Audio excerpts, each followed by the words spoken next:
Il y a une corrélation, selon toi, Théo, entre le style, la non-binarité Mhm. potentielle et la sexualité? Non, rien à voir. Par exemple, on a pu découvrir qu'il y avait un homme, enfin un homme, un non-binaire, qui était tout simplement, qui avait des fois un style de femme, on va parler de comme dans la société parle, donc un style de femme, pardon, et qui était hétéro. Donc moi, enfin, ça n'a rien à voir parce qu'un style n'a rien à voir avec un genre, tout simplement. D'accord. Là, on a parlé de ce changement récent d'il y a Mhm. 6 mois, dans lequel tu t'es senti beaucoup plus libéré pour t'habiller comme tu le souhaites.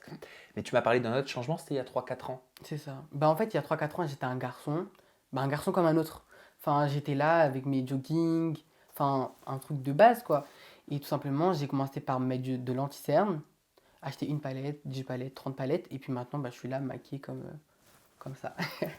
Est-ce qu'il y a un élément, un événement qui t'a permis de te sentir libre de mettre ce que tu voulais mettre? Oui, bah, en fait, j'ai arrêté de parler à mon père il y a à peu près 3 4 ans.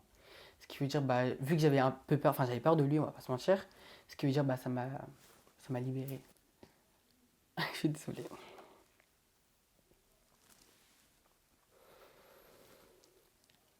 Ça te remonte des souvenirs? Ouais, parce que, bah, en fait, j'ai arrêté de lui parler il y a 4 ans, et je me dis, il y a 4 ans, bah, j'avais pas de. Enfin, j'avais, comment dire. J'ai enchaîné les procès, les procès, les procès avec lui pour que ma mère, elle ma garde. Mais lui, il veut pas, en fait, il me lâche pas, ça fait. Il m'insulte, enfin, T'as coupé les ponts avec ton papa? totalement. Et toi, de quelle façon il t'acceptait ou pas, ton père? Bah, en fait, avant, j'étais pas comme ça. C'est-à-dire que. Avant, j'étais, bah, comme je vous ai dit, un garçon normal. Donc, c'est-à-dire que je rentrais dans les codes, etc.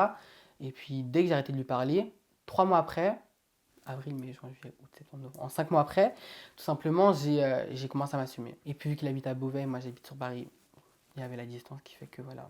Il a dû te voir sur M6. Ouais, les réseaux, il me stalk en fait. Il me regarde mes réseaux. Tu l'as constaté? Ah oui, mais il m'envoie des captures d'écran, il se fout de ma gueule, clairement. De quoi? Par rapport à la À mon style. à ta liberté de t'habiller C'est comme ça, ça? mon style, il m'insulte de PD. Où tu en es au moment où on Bah parle? là, bah là, ma mère, elle a la garde totale de moi, donc tant mieux. Ça te provoque quoi? Ça te fait quoi, ça? Du soulagement. Parce que je me dis, j'ai plus la pression d'un bourreau, entre guillemets. Euh, Toujours là, à vouloir que je sois un fils normal et modèle, entre guillemets. Donc ça me soulage. Et que je me dis qu'au moins, j'ai pas besoin de lui pour faire mes papiers, de faire toutes les démarches que j'ai envie d'être, en fait. Ça te soulage, mais au fond de toi, au niveau de tes tripes, c'est la personne qui t'a mise au monde aussi, qui a contribué à te mettre au monde. Euh, T'aimerais pas parfois que ça se passe différemment? Non. Parce qu'en fait, il m'a tellement dégoûté que c'est carrément du dégoût, en fait. Si je pourrais plus le voir de toute ma vie entière, je le verrais. En fait, c'est tellement du dégoût que j'ai pour lui qu'en soi, on me dirait qu'il meurt aujourd'hui, ça me fait